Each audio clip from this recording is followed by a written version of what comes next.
On episode 287 of the 40 Plus Fitness Podcast, we meet Ori Hofmekler and discuss his book, The 7 Principles of Stress. You can find the full show notes for this episode at 40plusfitnesspodcast.com/287. Have you decided you're ready to make a change? To reclaim your health and fitness? The 40 Plus Fitness Podcast is here for you. I'm your host, Alan Meisner. I'm an NSAM certified personal trainer with a specialization in corrective exercise and fitness nutrition. Let me be your coach as you find your way on your health and fitness journey. All right, let's go. Hello, and thank you for being a part of the 40 Plus Fitness Podcast. I'm really excited to have you here today and to be able to share this interview that I had with Ori Hofmekler. He's a really interesting dude, and I really think you're going to enjoy the conversation that we had. If you're listening to this the day it releases on November 6th, then I'm probably sitting on the beach in Puerto Vallarta trying to de-stress, and that's the kind of the topic of the day is not necessarily how to avoid stress, but Ori's military background, he's born in Israel, and his military background really got him interested in the science of survival and how stress can help us become more resilient.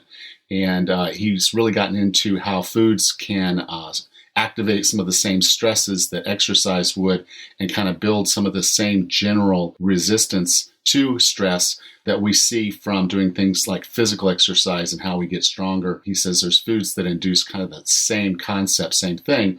So it's a very interesting topic, and I know you're going to enjoy it. So with no further ado, here's Ori Hofmekler.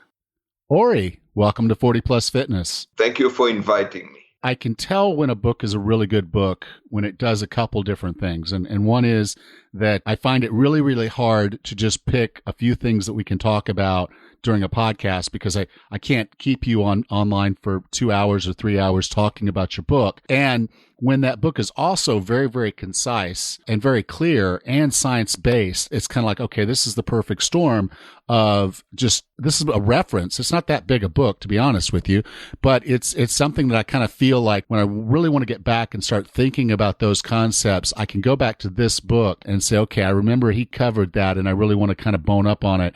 There was just so much in the book that I just enjoyed and I learned quite a bit. And I appreciate that you sent me a copy of the book and we're going to have this conversation. Absolutely. And thank you for liking the book and the good word. Now, one of the reasons that I reached out to your publicist and wanted to get you on the show is that stress is probably one of my biggest things in my life that I have to contend with, and it's the chronic stress. And in the book, you kind of talk about the 5 warning signs of overstressing. And I have to say that I definitely have 4 of the 5 and sometimes maybe probably 5 of the 5. Do you mind going through the 5 warning signs of overstressing? Yeah, a couple of words about chronic stress. Chronic stress is the result of prolonged stress beyond certain kind of threshold where your body, instead of benefiting from stress, it actually being in the process of being damaged by stress. But it gives you a warning sign before it happens. The first sign is fatigue. When you start to feel that the fatigue become chronic, it's a first sign. Second, anxiety. And if you feel nonstop anxious, afraid of something, you cannot point exactly what. You think maybe it's this or that, but it's there and it's not resolved. It's a sign of chronic stress. Craving. People under chronic stress usually crave for sweet. And they have a almost compulsive need to eat something under stress. There is a reason for that because initially insulin is supposed to block stress hormones, but nevertheless, this is a symptom. Then there is a weight fluctuation. People under chronic stress suffer from weight fluctuation. Everything relates to everything, probably because they have a tendency to either overeat or undereat. Some people lose appetite completely under chronic stress. I usually lose my appetite under chronic stress. Now, everyone is prone to suffer this way or another, a situation where we become chronically stressed. The question is not whether we are in this situation, what can we do to avoid it? And the second thing is to understand why it happened to us. So basically, I want to say it just very briefly. We evolved with an amazing capacity to respond to stress. One of the most notable mechanism or system is called the fight or flight response to stress. This mechanism allows us to react very fast to serious dangers, predators, war, warning, fire, fight or flee if needed, a swift reaction that evolved over many years of evolution to keep us alive. The issue is that this mechanism evolved to be effective in short reaction, short, swift, strong reaction. It was not evolved to be prolonged. And because we live today in a world that real danger is rare, we have an accumulated of stressor that we don't even need hitting us because it's part of our routine. Much of it is even emotional. So it starts to create a chronic situation of stress where fight and flight mechanisms that evolved to be short now becoming prolonged. At that point, stress hormone becoming dysfunctional. They don't do their job. They don't help you escape stress. They rather cause more stress. And that is a very destructive process. It can destroy every part of your metabolic system. You should never allow yourself to be under chronic stress. And the symptom that I describe here is just a warning sign that you're about to fall. In my book, I also show how to never fall into that. Now, you go through, and title of the book is The 7 Principles of Stress. And so you go through those principles, and I think that'll kind of give us a good basis for us to continue our conversation. Could you go over briefly the 7 principles of stress? Yes, absolutely. The principle number 1 is exposure to low-level stress yield resiliency to high-level stress. This is the most basic principle of stress or hormesis, where we use this principle in most training method that we know, from military training to learning computers to even vaccination. It's exposure to low-level stress, promote resiliency to high-level stress, and not the other way. I know that you are coaching people, including how to do physical training. So think about it.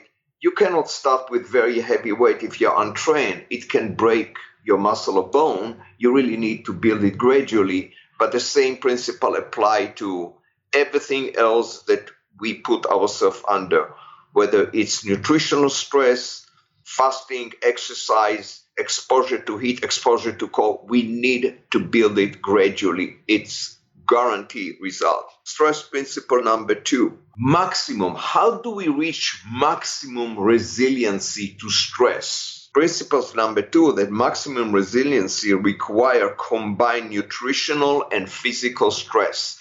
When we combine nutritional and physical stress, such as, for instance, exercising while fasting, we maximize the impact of the stress on us as driving us to adapt and improve. We'll understand it as we go on with the rest of the principle. Principle number 3, a low dose of toxin can help and relieve and prevent respective toxicity. We are taught to avoid toxin. In fact, heavy metal and everything is a no-no. We're supposed to always avoid it. MSG. The truth is that very low exposure to toxin, including MSG, including heavy metal, is actually beneficial. I show you in my book, The Science. In fact, you'd rather be exposed to low-level radiation, low-level heavy metal, or certain kind of threshold that is biologically viable. It keeps us tuned.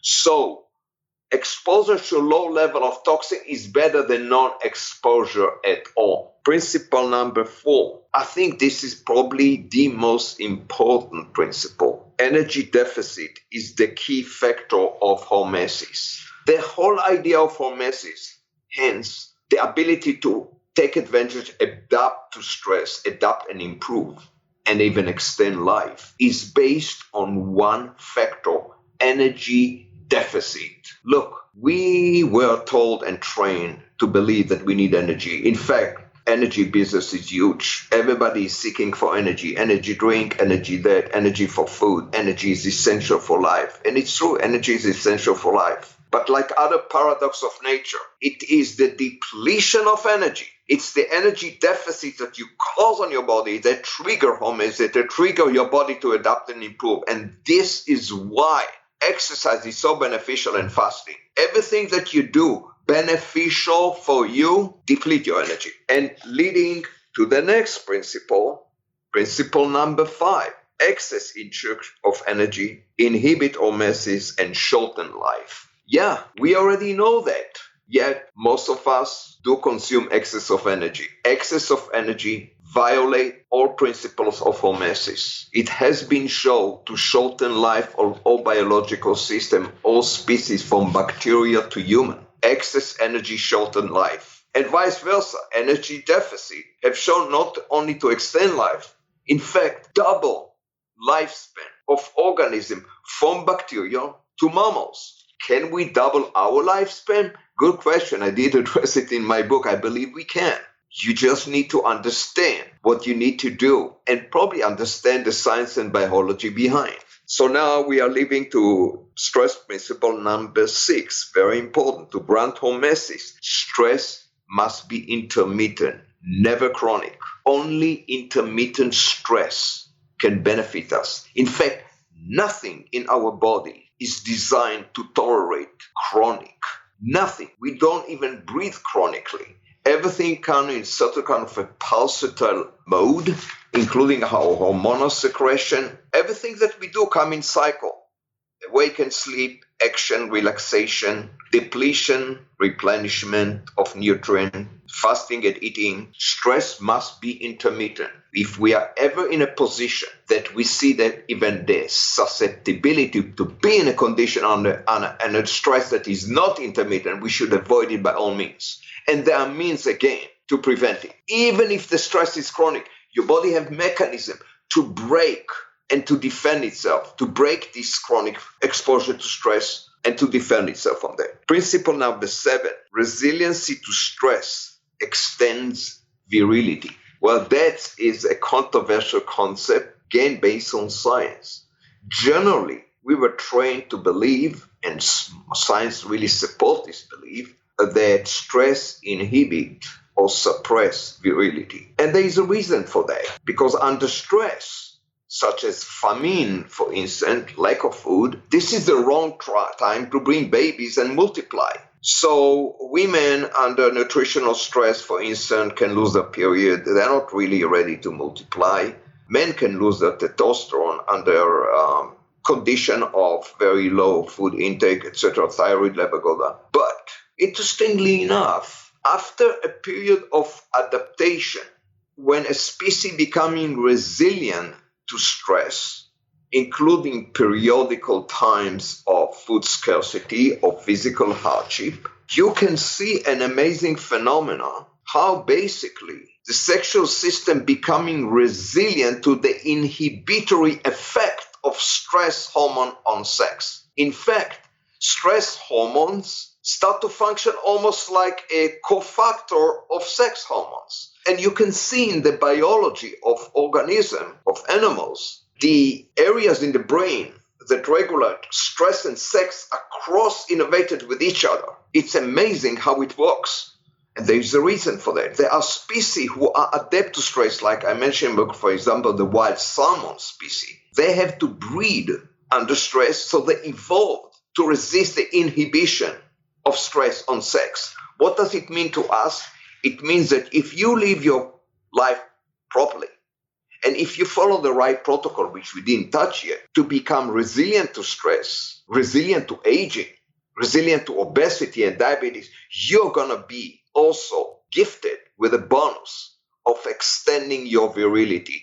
Your sexual aging will be delayed profoundly.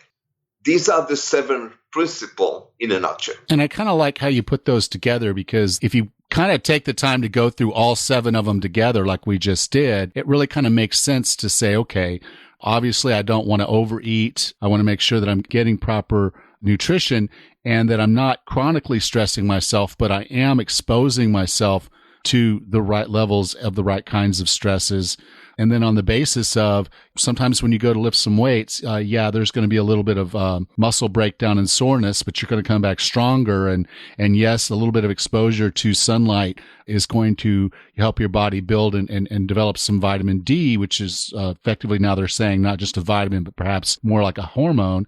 Versus if you get too much sun or you try to lift too much weight or too often, you actually end up hurting yourself. That's very correct. What you describe now is the classical explanation of the hormetic process. There is a threshold, biological threshold, which, by the way, vary among individuals. Some people are more adept to stress than others, but there is a biological threshold that each of us can find where we can thrive under stress, and we should embrace stress under this condition. But if we go too far away from this threshold, we are basically sentencing ourselves for problems. And, the problems are very obvious. You can easily see it on a person that is not under the right protocol. Weight gain is very obvious. I mean, when you have a tendency to gain weight and you bout with this chronically, well, if you have a tendency, as I described before,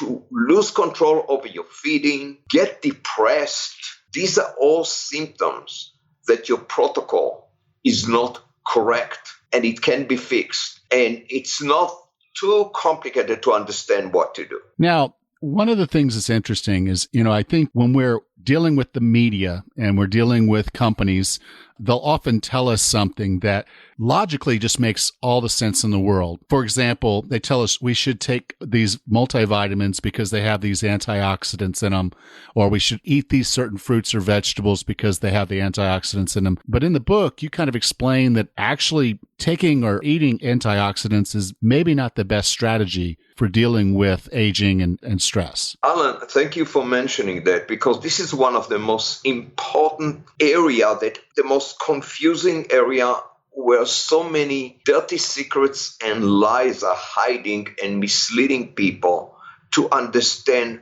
who they are and what do they need to do. Let's start with antioxidant. Look, it's obvious that we are producing in our body free radicals, oxidative radicals that interact and can destroy cells. They can destroy cell membrane and DNA, and they can even cause cancer. Yes, it's old knowledge. It's part of life. Yet, in spite of the production of oxidant species, we actually manage to stay alive very well, including under stress. Look at yourself. You are exercising, right? And and you coach people how to exercise. So every time they exercise, they actually produce massive amount, more than normal amount of oxidative radicals. Yet exercise is beneficial for us up to a certain threshold.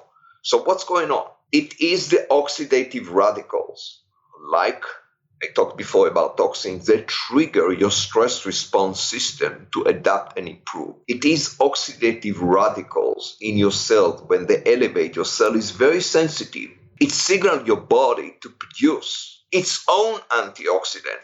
It's not something, this antioxidant enzyme like glutathione peroxidase or catalase or SOD. These are not stuff that you can buy as a supplement. They are very powerful. They're very essential for your life and your longevity. They affect how you look. And they are extremely and doing multiply job. They're not just removing and neutralizing oxidative radical. They're anti-inflammatory. They play a role in signaling your body to thrive. So when you exercise, you trigger the production of these, your body own antioxidant, which is extremely beneficial. You trigger genes that actually extend your life. What happens when we put antioxidant supplement in our body? Synthetic antioxidant, high doses, the one that you see everywhere in catalog, including some website that actually claim to be very cutting edge. This high volume antioxidant shut down your own defenses. It inhibits the production of your own body antioxidant, this powerful enzyme.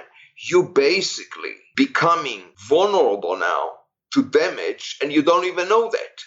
We never evolved to be supported by synthetic antioxidant. So unless we are talking about clinical diseases of deficiency that require some supplementation, we should not take synthetic antioxidant. We evolved to thrive on antioxidant from food and cofactor, which I'd like to talk in a second.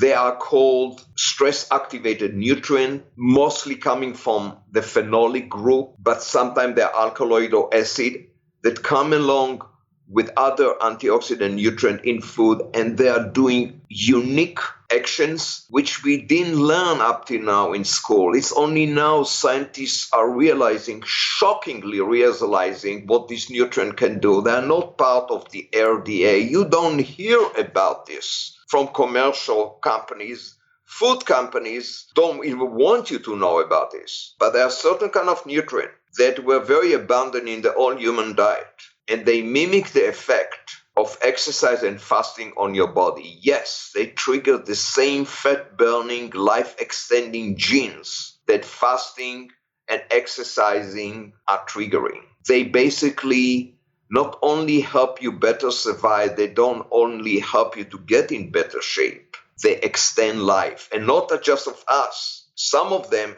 as powerful as they give you the same powerful impact of fasting or calorie restriction. It's been proved by science. I launched a whole research project called SAF, against stress-activated food. You can see more information on saf.org, or go to Defense Nutrition, my website, and look for SAF. You can see stunning science behind this nutrient.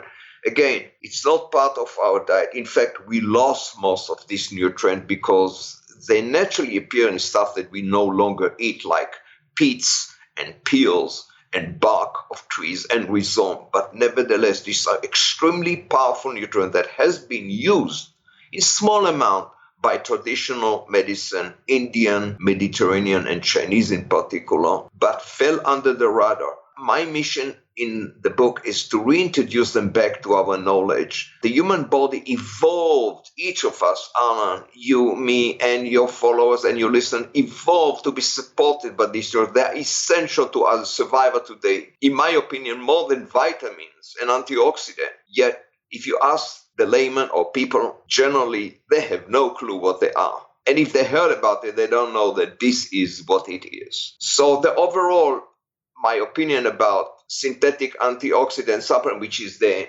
99% of supplement today are synthetic or high volume. Negative. In fact, I want to say one more thing, Alan, if you don't mind. Even if you take non-synthetic supplement like phenols, like just name it, polyphenol, green tea, you know green tea is extremely beneficial for us. But when you overdo it, it can become cancerous. It can become damaging. We should never overlook it. Quercetin, one of the first flavonol that was discovered with anti-carcinogenic effect that ubiquitous to vegetable and fruit.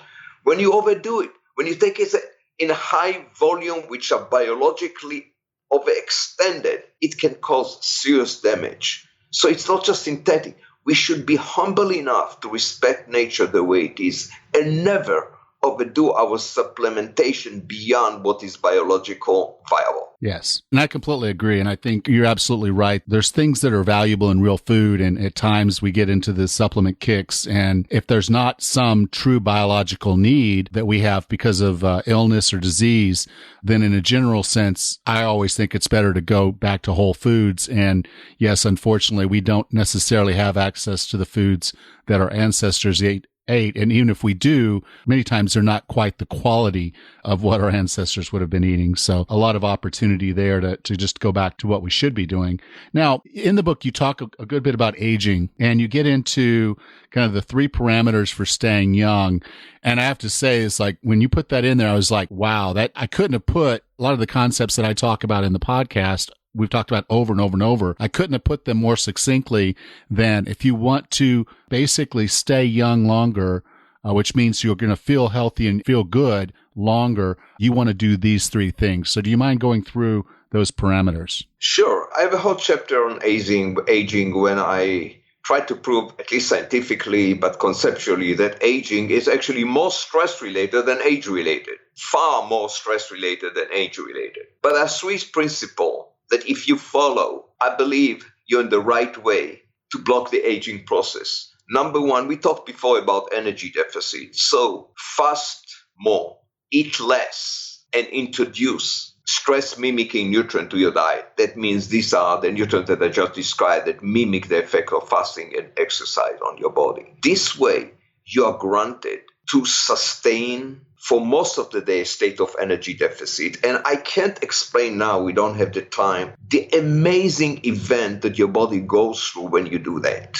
How the body basically is shifting to a metabolism that encourage longevity, encourage anti-inflammation, encourage losing fat.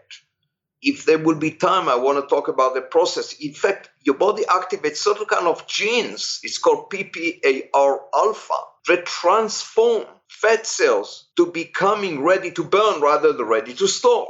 It's an amazing phenomenon. Many people fail to lose weight, fail to lean down because the fat tissue is not built to be burned. There are ways to convert your fat tissue to be burned. Follow this protocol. So it's not just three principles to block the aging or extend life. It's three principles to transform your whole body to have a better quality of life and better look. So number one principle we just discussed. Eat less, fast more, and introduce stress-mimicking nutrient to your diet. Principle number two. As important, avoid substances that inhibit your stress response system. It is this system that allows you to benefit from everything I just discussed. You don't want to inhibit this system. The number one inhibitor is sugar. Any kind of sugar, from regular white sugar to brown sugar, to rice sugar to agave. Just name it, all the fancy sugar, including organic cane, evaporated juice, it is all inhibitors of your stress response. All of them are also activator of the mechanism we just discussed, Alan, the mTOR mechanism that drive your engine, over pump your insulin, make you insulin insensitive, and insulin is your key longevity hormone. There is nothing more important than having an insulin sensitivity by the science data to block aging and live long. So you want to avoid all kind of sugar, including organic, and products that contain or made with sugar if you can. Just common sense, just make sure there is not too much sugar, not over like 4 or 5 grams. It's already a lot.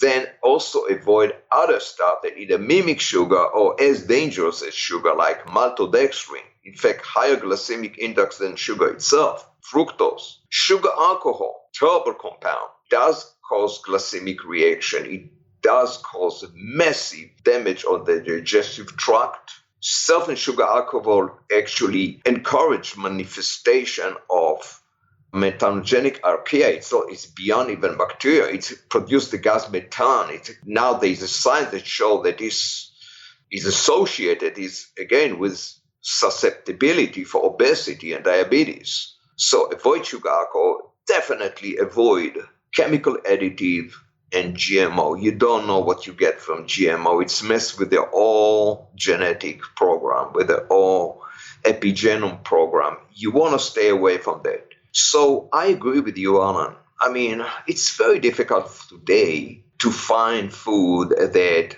is exactly the same of the food that we biologically evolved or lived a few millennia ago. Okay. However, we can do an attempt, and if you think carefully and you go lower on the food chain to fruits, vegetable, roots, nuts, seed, and grasses, you can do very well. You can still find food, and good people, by the way, good farmer, who do every possible effort to produce good produce. You can always find a local farmer in your area that will do this effort.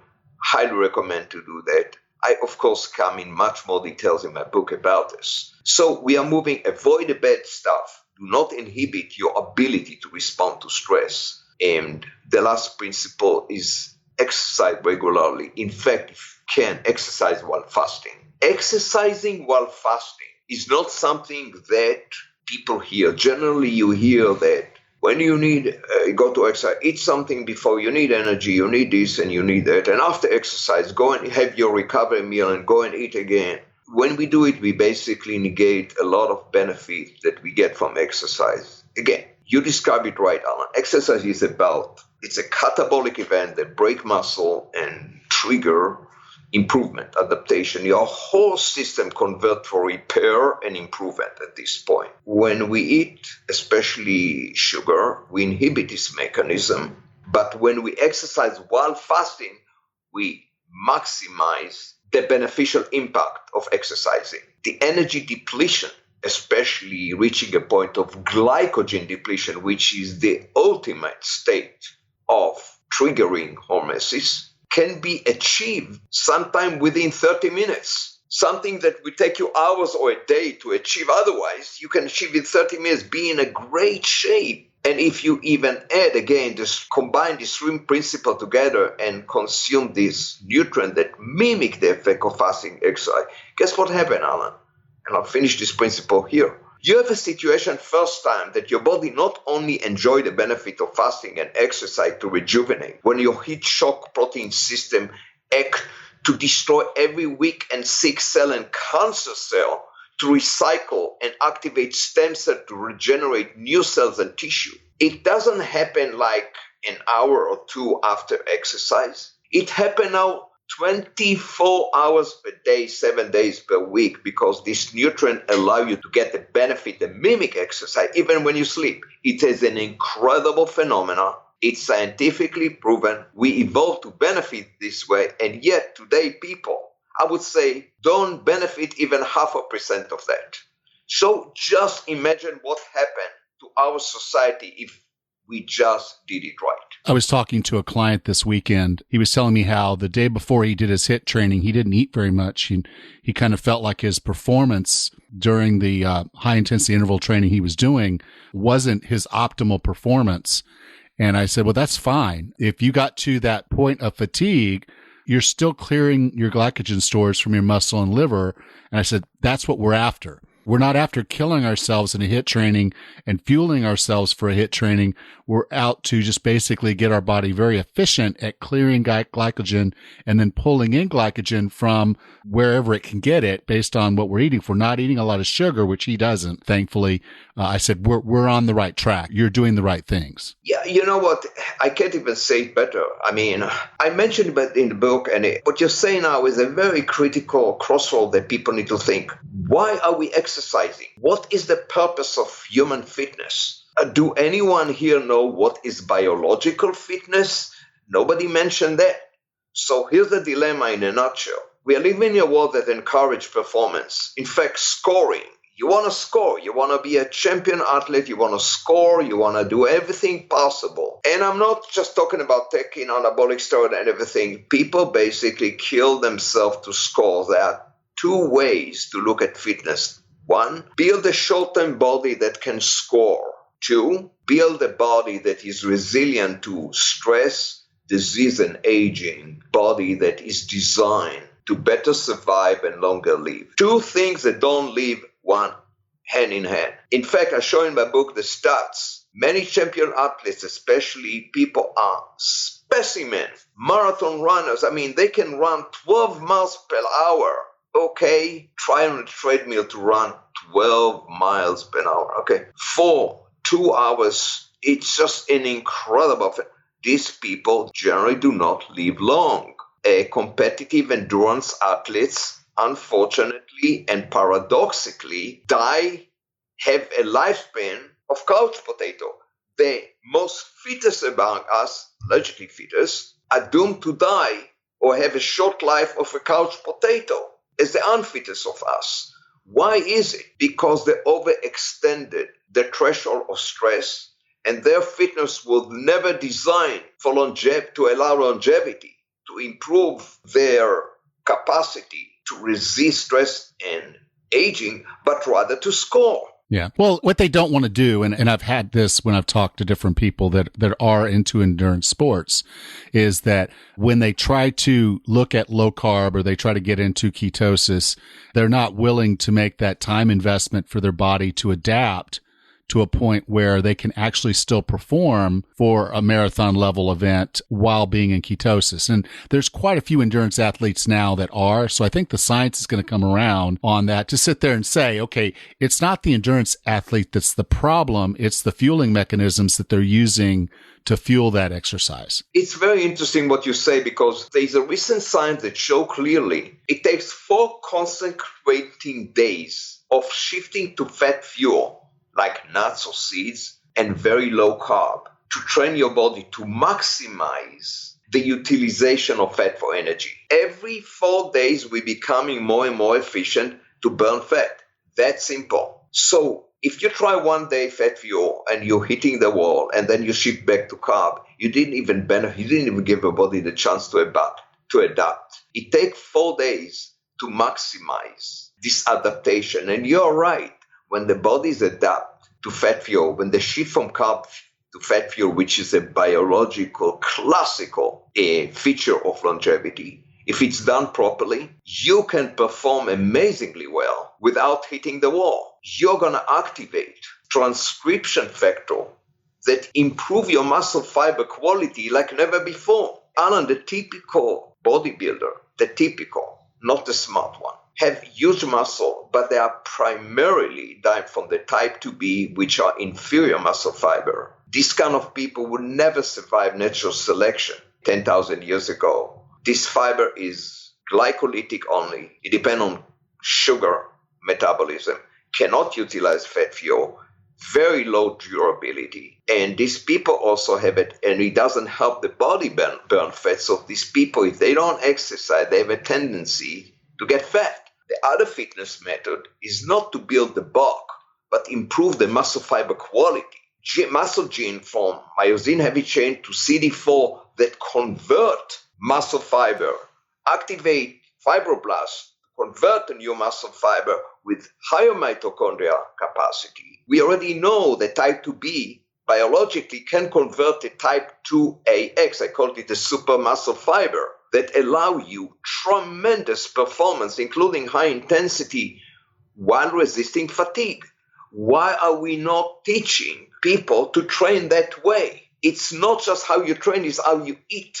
It's how you treat your body. The goal is not to build muscle. The goal is to transform the body to becoming biologically fit, very efficient in utilizing fat, resistant to obesity, resistant to diabetes, and resistant to aging. There are clear ways to do that, and everybody can do that. Yes. And again, Ori, that's why I really appreciate this book, because your book, even though it is about stress, it is really about health and longevity and all of those things. So I could sit here honestly and talk to you for probably 3 hours on this stuff, but we really do have to go. If someone wanted to learn more about you, learn more about the book, where would you like for me to send them? Well, first of all, to get the 7 Principles of Stress, my new book, you can go to Amazon and search 7 Principles of Stress. The publisher is North Atlantic Books. I hesitated because it's done in collaboration with Penguin and Random House. You can also go to Facebook, Ori Hofmekler, my Facebook account if you have Instagram, or defensenutrition.com, or orihofmekler.com. Alan, I enjoy the conversation with you, and thank you very much for inviting me. And thank you for being a part of 40 Plus Fitness. This was an awesome conversation. Thank you very much. If you enjoyed today's episode, would you please take a moment and give us a rating and review on iTunes? You can go to 40plusfitnesspodcast.com/review. That'll take you to iTunes, where you can leave us a rating, review, and please, while you're there, subscribe to the podcast. Thank you. Next time on the 40 Plus Fitness podcast, we meet William Ferriolo and discuss his book, Meditations on Self-Discipline and Failure, Stoic Exercise for Mental Fitness. Until then, have a happy and healthy week.